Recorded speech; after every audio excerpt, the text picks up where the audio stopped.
Hello again. Driving down the road, cars slowing down in front of me, traffic jam of some sort. And as I pull up and drive by, there's a ambulance there with its lights flashing and stuff. And I thought, well, there must have been a wreck or something. And as I'm driving by, I could see, no, there wasn't a wreck. But the ambulance has a car pulled over. And he's standing there, the ambulance driver's standing there by the window of the car. And he's writing the driver a ticket. I thought, well, that's odd. Because that's what a cop's supposed to be doing. That's not the ambulance driver's job. And I remember back when I was a kid. I was 13 years old. Very pretty teacher up in front of the class. Wearing those tight jeans as they did back in the 70s, which were a lot tighter than they wear now. Oh, and she had her back to us, and she was pointing at this big flip-over chart she had that showed very detailed woman's anatomy, and she's explaining this part and that part to a room full of boys.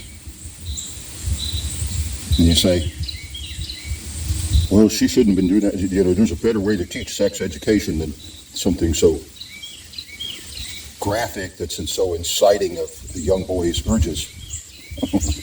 The bottom line is, it wasn't her job to be teaching me and the room full of boys sex education. Whose job was it? Yeah, and you go to church, and the pastor is teaching you through the Bible, and he's all this expository teaching and all this detailed stuff, and you're learning and stuff, and you think that's what his job is. You think that's what you're supposed to be getting out of that event, going to church on Sunday morning. And that your children need to go to Sunday school because they're going to learn the Bible there. But just as it is not the ambulance driver's job to be writing tickets to somebody for going 5 miles over the limit,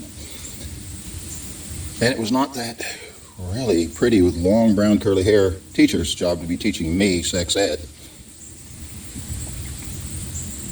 It's not the pastor's job to be teaching you that because the Bible declares it's somebody else's job. Deuteronomy 6, it's the father's job to talk about these things to his children when they're getting up, when they're laying down to go to bed, and when they're walking in the way. Ephesians 6, to be training his children up in the discipline and instruction of the Lord. The father, the husband, is the resident theologian in every house. It's not extra assistance to what the pastor does at church.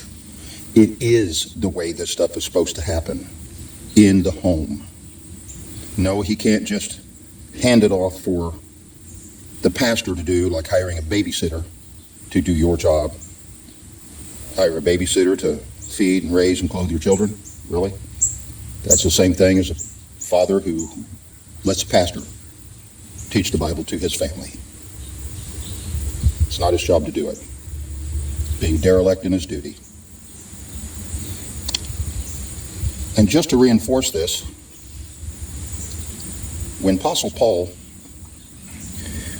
dealing with this, dealing with discussion of biblical things, and that wife who raises her hand in the adult Sunday school class to ask the pastor a question, the Apostle Paul said,